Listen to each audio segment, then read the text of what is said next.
નમસ્કાર નમસ્કાર નમસ્કાર વિદ્યાર્થી મિત્રો, નમસ્કાર વિદ્યાર્થી મિત્રો. ધોરણ 12 વિષય એસપીસીસી વિષયની અંદર આજે આપણે વિભાગ એસપી વિભાગની અંદર ચેપ્ટર નંબર 4 સભ્યપદ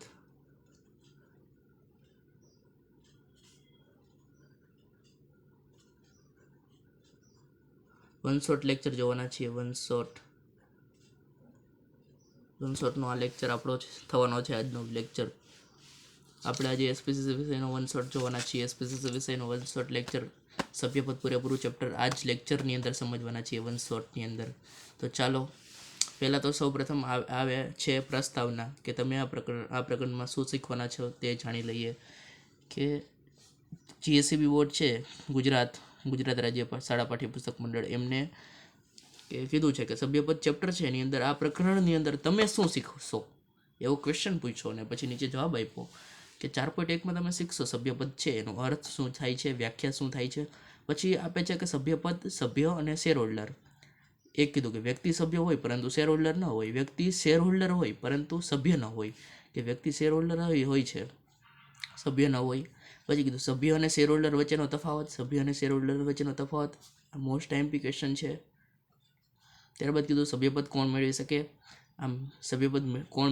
કોણ મેળવી શકે એવો પ્રશ્ન. એની અંદર જીવંત વ્યક્તિ મેળવી શકે, પેઢીના ભાગીદારો મેળવી શકે, હિન્દુ અવિભક્ત કુટુંબ છે એ મેળવી શકે, ટ્રસ્ટ મેળવી શકે, વિદેશી વ્યક્તિ મેળવી શકે, સંયુક્ત શેર ધરાવનાર કંપની મેળવી શકે. તો કે આ જે 8 વ્યક્તિઓ છે, જેમ કે અન્ય સંસ્થાઓ 8 જે છે એ મેળવી શકતા હોય છે. પછી સભ્યપદ મેળવવાની રીતો, આ પણ મોસ્ટ આઈએમપી ક્વેશ્ચન છે. આ ક્વેશ્ચન 4 માર્ક માટે બધા પૂછાય છે. 4 માર્કમાં આમાંથી કોઈ પણ એક હશે. સભ્યપદ મેળવવાની રીતો: આવેદનપત્રમાં સહી દ્વારા હોય, શેર ફાળવણી દ્વારા હોય, શેર ફેરબદલી દ્વારા હોય, કાયદાકીય હસ્તાંતરણ દ્વારા હોય, અવૈધ તરીકે મેળવેલ શેર દ્વારા હોય, સભ્ય તરીકેનો ખોટો દેખાવ કરીને હોય, ત્યાગપત્રનો ઉપયોગ કરીને થાય, રૂપાંતર પાત્ર ડિબેન્ચર ધારક દ્વારા હોય, સ્વેટ ઇક્વિટી શેર દ્વારા થઈ જાય. પછી સભ્યપદનો અંત, સભ્યપદ છે એનો અંત. સભ્યપદનો અંત કઈ રીતે થાય? તો કે શેર ફેરબદલી દ્વારા થાય, કાયદાકીય હસ્તાંતરણ દ્વારા થાય, શેર જપ્તી દ્વારા થાય, શેર લિયનના હકનો ઉપયોગ કરે ત્યારે થાય, રિડીમેબલ પ્રેફરન્સ શેરના નાણાં પરત કરે ત્યારે થાય, શેર વેચણી રદ કરાવે ત્યારે, કે શેર વેચણી છે ને રદ કરાવે ત્યારે, કંપની સમિતિ લેવામાં આવે ત્યારે, કંપનીનું સંયોજન / જોડાણ દ્વારા, કે સભ્યપદના અંતના સંજોગો છે. ઓકે, સભ્યપદના અંતના સંજોગો. સૌપ્રથમ આપણે જોશું અર્થ અને વ્યાખ્યા. સૌપ્રથમ આપણે પ્રસ્તાવના એક વખત વાંચી લઈએ, ત્યારબાદ ખબર પડે. પ્રસ્તાવનાની અંદર કીધું સભ્યપદ જે આપણું ચેપ્ટર છે, ચેપ્ટર નંબર 4 છે એની વાત કરીએ તો એની અંદર પ્રસ્તાવના આપેલી છે કે કંપનીની જામીનગીરી છે એમાં રોકાણ કરવા માટે જાહેર જનતાને વિજ્ઞાપન પત્ર દ્વારા આમંત્રણ આપવામાં આવે છે. કે કંપનીની જામીનગીરીમાં રોકાણ કરવા માટે છે ને જાહેર જનતાને છે ને વિજ્ઞાપન પત્ર દ્વારા આમંત્રણ આપવામાં આવે. કોના દ્વારા આમંત્રણ આપવામાં આવે? વિજ્ઞાપન પત્ર દ્વારા આમંત્રણ આપવામાં આવે છે. એમસીક્યુમાં પૂછાય કે જાહેર જનતાને જામીનગીરીમાં રોકાણ કરવા માટે શેના દ્વારા આમંત્રણ આપવામાં આવે? તો કે વિજ્ઞાપન પત્ર જવાબ આવે છે. જેના અનુસંધાનમાં કંપનીમાં રોકાણ કરવા ઈચ્છતી વ્યક્તિઓ શેર ખરીદવા માટે અરજી કરે. પહેલાં તો અરજી થાય ને, શેર જે વ્યક્તિ ને કંપનીની અંદર વિજ્ઞાપન પત્રના અનુસંધાનની અંદર વિજ્ઞાપન પત્ર આપ્યું એના અનુસંધાનમાં એને વિજ્ઞાપન પત્ર મળ્યું તો શું કરશે? તો કે કંપનીની અંદર રોકાણ કરવું છે, કરવા ઈચ્છતી હતી એવી વ્યક્તિઓ છે ને શેર ખરીદવા માટે છે ને અરજી કરે. શેર ખરીદવા છે એના માટે અરજી કરશે પહેલાં. પછી કીધી કંપની આવેલી અરજીઓ એકત્રિત કરી તેનું વર્ગીકરણ કરે. કંપની અરજી આવી પછી અરજીનું વર્ગીકરણ થાય. કંપની છે ને એને અરજી મળી ગઈ એટલે અરજીનું વર્ગીકરણ કરશે અને શેર ફાળવણી અંગેની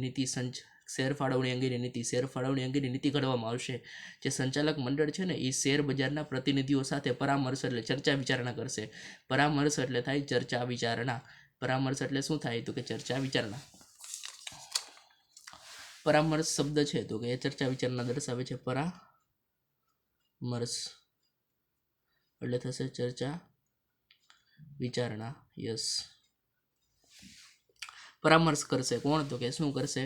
તો કે જે છે ને કંપનીનું સંચાલક મંડળ શેર ફાળવણી અંગેની નીતિ નક્કી કરવી. એના માટે સંચાલક મંડળ કંપનીની અંદર જે 15 વ્યક્તિઓ હોય સંચાલક મંડળમાં એ શેર બજારના પ્રતિનિધિઓ છે એની સાથે પરામર્શ એટલે ચર્ચા વિચારણા કરી નક્કી કરશે. અને પછી કીધું શેર ફાળવણીનું કાર્ય પૂર્ણ થયા બાદ જે અરજદારોના શેર મંજૂર થાય, કે શેર ફાળવણીનું કાર્ય પૂરું થઈ ગયું એટલે શેર અરજદારોને છે ને શેર મંજૂર થઈ જશે. મંજૂર થયા હોય જે અરજદારોએ અરજી કરી હતી એને શેર મંજૂર થઈ ગયા હોય તેમના નામ કેમાં ચડી જશે? તો કે સભ્યપત્રકમાં નોંધવામાં આવશે. એક જગ્યાએ નોંધ થશે જેનું નામ છે સભ્યપત્રક. સભ્યનું નામ નોંધવામાં આવે ને એને કહેવાય સભ્યપત્રક નોંધવામાં આવે.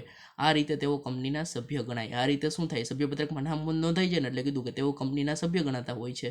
અન્ય રીતે પણ કંપનીનું સભ્યપદ પ્રાપ્ત થઈ શકે છે. એમ કીધું કે અન્ય રીતે પણ છે ને કંપનીનું સભ્યપદ પ્રાપ્ત થઈ શકે. કેટલી રીતે? અન્ય રીતે પણ પ્રાપ્ત થઈ શકશે.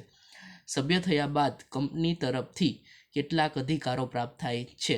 કે સભ્ય થઈ ગયા ત્યારબાદ કંપની તરફથી છે ને કેટલાક અધિકારો મળતા હોય, કેટલાક અધિકારો પ્રાપ્ત થશે. સભ્ય થશો એટલે કંપની તરફથી કેટલાક અધિકારો પ્રાપ્ત થશે અને કેટલીક આપણે ફરજો પણ અદા કરવી પડે. ફરજો છે એ પણ અદા કરવી પડતી હોય છે. ત્યારબાદ હવે જોઈએ સભ્યપદનો અર્થ અને વ્યાખ્યા.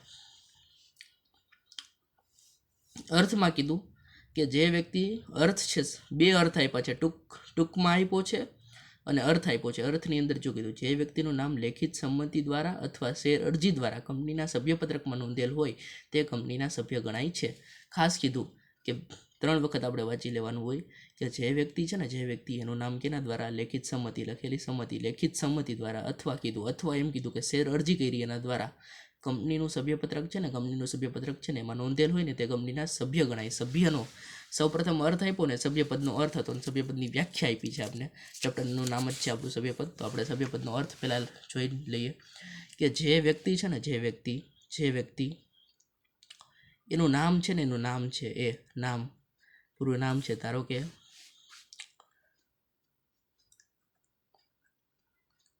આ એમનું નામ છે. એ જે વ્યક્તિનું નામ છે ને, જે વ્યક્તિનું નામ એ કેના દ્વારા, તો કે લેખિત સંમતિ, લખેલી, એને કંઈક લખેલી સંમતિ આપી, લેખિત સંમતિ હોય, સંમતિ દ્વારા હશે, અથવા એમ કીધું કે શેર અરજી એના દ્વારા શું થાય, સભ્યપત્રક છે ને, સભ્યપત્રક એમાં શું થયેલું હોય, તો કે નોંધેલ હોય તે શું ગણાશે, તો કે તે છે ને તે એ કંપનીનો સભ્ય ગણાશે. કંપનીનો સભ્ય છે એ ગણાય છે. ખાસ કીધું કે જે વ્યક્તિનું નામ છે ને, એ જે વ્યક્તિનું નામ, ધારો કે યશ પટેલનું નામ લેખિત સંમતિ આપી એના દ્વારા અથવા શેર અરજી કરી હતી એના દ્વારા સભ્યપત્રકની અંદર નોંધેલું હોય ને તો તે કંપનીના સભ્ય ગણાય છે. ઓકે, આટલું આપણે સમજી લીધું. અર્થ પહેલાં આપણે સમજી લીધો. ફરીથી એક વખત અર્થનું વાંચન કરી નાખીએ કે જે વ્યક્તિ છે ને, જે વ્યક્તિ એનું નામ છે ને લેખિત સંમતિ, લખેલી સંમતિ હોય એના દ્વારા હોય, અથવા તો શેર અરજી કરી એના દ્વારા કંપનીના સભ્યપત્રક, કંપનીનું જે સભ્યપત્રક હોય ને એમાં નોંધેલું હોય ને, એની અંદર નોંધેલું એટલે લખેલું હોય, તે કંપનીના શું ગણાય, તો કે તે કંપનીના સભ્ય, જે કંપનીનો એક સભ્ય છે એ ગણાતો હોય છે. પછી ટૂંકમાં પણ વ્યાખ્યા આપી છે, એ પણ સમજી લઈએ. ટૂંકમાં એમ કીધું કે સભ્ય થવા માટે સભ્યની લેખિત સંમતિ અને તેનું નામ સભ્યપત્રકમાં હોવું તે આવશ્યક બાબત છે. કે સભ્યની લેખિત સંમતિ, સભ્ય થવું હોય ને તો એના માટે 2 બાબત કીધી કે સભ્યની લેખિત સંમતિ અને તેનું નામ સભ્યપત્રકમાં. કે સભ્યની શું, તો કે સભ્યની લેખિત સંમતિ, નામ ક્યાં, તો કે તેનું નામ સભ્યપત્રકની અંદર હોવું તે આવશ્યક બાબત થઈ ગઈ. કે ટૂંકમાં સભ્ય થવું છે એના માટે સભ્યની કેવી સંમતિ જોઈ, સભ્યની લેખિત એટલે લખેલી સંમતિ જોશે, લેખિત સંમતિ જોશે, અને તેનું નામ છે ને એ સભ્યપત્રક હોય એમાં હોવું તે આવશ્યક બાબત. નામ કેમાં હોવું જોઈએ, સભ્યપત્રકમાં હોવું તે આવશ્યક બાબત છે. વ્યાખ્યામાં કીધું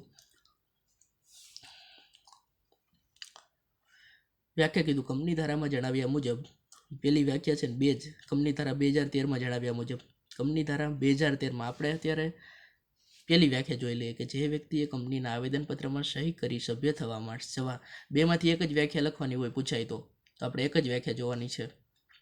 એટલે પેલી વ્યાખ્યા જોઈ લઈએ કે જે વ્યક્તિએ કંપનીના આવેદનપત્રમાં સહી કરી છે, આવેદનપત્રની અંદર સહી કરી સભ્ય થવા સંમતિ આપી હોય અને જે અન્ય વ્યક્તિએ કંપનીના સભ્ય થવા લેખિત સંમતિ આપી હોય તે કંપનીનો સભ્ય ગણાય.